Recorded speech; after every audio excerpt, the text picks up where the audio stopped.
हमारे पास लंबी चौड़ी लिस्ट है, जी। इसको लेके हमने बहुत सारे शोज भी किए, लेकिन सबसे पहले मैं जानना चाहूंगी ये जो बड़ा फ्लैगशिप शो कर रहे हैं, ये क्यों कर रहे हैं? देखिए नेहा, आप और मैं कई सारे शोज़ एक साथ देश भर में कर चुके हैं और आपने देखा भी होगा कि जहाँ दर्शक मिलते हैं कहते हैं कि मार्केट के बारे में आप रोज़ बात करते हैं, स्टॉक्स के बारे में रोज़ बात करते हैं, और ख़ास तौर से जो नए दर्शक हैं, नए इन्वेस्टर्स हैं, या फिर वो इन्वेस्टर्स जिन्हें पूरा समय नहीं मिलता या समझ कम है सीधा इक्विटी मार्केट में पैसा लगाने की। मतलब आपसे स्टॉक्स तो रोज़ मिल जाते हैं, लेकिन आप कहते हैं कि नए लोगों को म्यूचुअल फंड्स के जरिए शुरुआत करनी चाहिए, एसआईपी करनी चाहिए, कुछ नए फंड ऑफर आए उनमें पैसा लगाना चाहिए, लेकिन बोले आप बताते तो हो नहीं। साल में एक आध दो बार कभी कभार नए साल पर या दिवाली वगैरह पर हमारा शो होता है, तो मैंने सोचा कि बात तो सही है। इसीलिए हमने सोचा कि एक नया ऐसा शो शुरू किया जाए जो हमारे म्यूचुअल फंड इन्वेस्टर्स के सबसे ज़्यादा काम का हो, कि भाई अगर आपकी एसआईपी चल रही तो कम ज़्यादा करनी है या नहीं। अगर कोई इस महीने, चूंकि हम अभी मंथली शो कर रही हैं, हर महीने एक शो होगा, 10 से 15 तारीख के बीच में हमारा करने का इरादा है। कौन सा ऐसा फंड है इस महीने के लिए जो सबसे बेस्ट हो सकता है, जिसमें पैसा लगाया जाए और क्यों। एनएफओज बहुत आते हैं, तो हमारे दर्शक समझना चाहते हैं कि कौन सा एनएफओ बेस्ट है, कहाँ इस वक्त की थीम अच्छी हो सकती है। तो ये सारी, और एक्टिव पैसिव फंड्स अलग अलग हैं।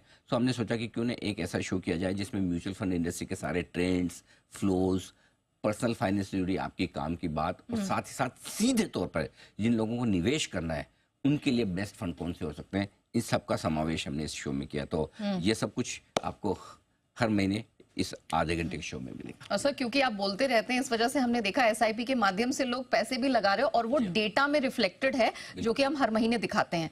तो सर, इस बार जो सितंबर का एसआईपी का आंकड़ा है सर, वो जरा बता दीजिए। अब तक का लाइफ टाइम हाई है मंथली कलेक्शन, और लगभग 24,500 करोड़ आया है। पिछले महीने के मुकाबले में 1000 करोड़ ज़्यादा, 23,500 से 24,500 करोड़ पहुंचा है। अगस्त में ये आंकड़ा 1000 करोड़ कम था इससे। सितंबर के महीने में ज़्यादा इंपॉर्टेंट नेहा बात जो है वो 66 लाख नई एसआईपी जुड़ी है। ये बड़ी चीज है। नंबर ऑफ एसआईपी कितनी जुड़ रही है, ये इन्वेस्टमेंट कल्चर किस तरह से बढ़ रहा है वो बताता। तो इतनी ज्यादा एसआईपी जुड़ना ये अपने आप में बड़ी बात है। दूसरी बात, एसआईपी का जो एयूएम है वो लगभग 14.25 लाख करोड़ के आसपास हो चुका है। और ये है ना, एसआईपी के जो इन्वेस्टर्स है ना, आमतौर पर डिसिप्लिन इन्वेस्टर्स है। जैसे बाकी इन्वेस्टर्स है ना, 90% इन्वेस्टर्स जो ढीले ढाले से हैं, डर जाएंगे मार्केट गिरते, वैसे 90% इन्वेस्टर एसआईपी में ऐसे जो डट के खड़े रहते हैं। जिगरा है। हाँ, जिगरा है, टेम्परामेंट, डिसिप्लिन है ना, वो चीज है। सो इसलिए एसआईपी का एयूएम जितना बढ़ता है ना, वो बाजार की स्टेबिलिटी के लिए भी काफी बढ़िया है। ये पैसा जल्दी से आता नहीं और जल्दी से जाता नहीं। तो अब इसमें जो ग्रोथ हो रही है ये बढ़िया।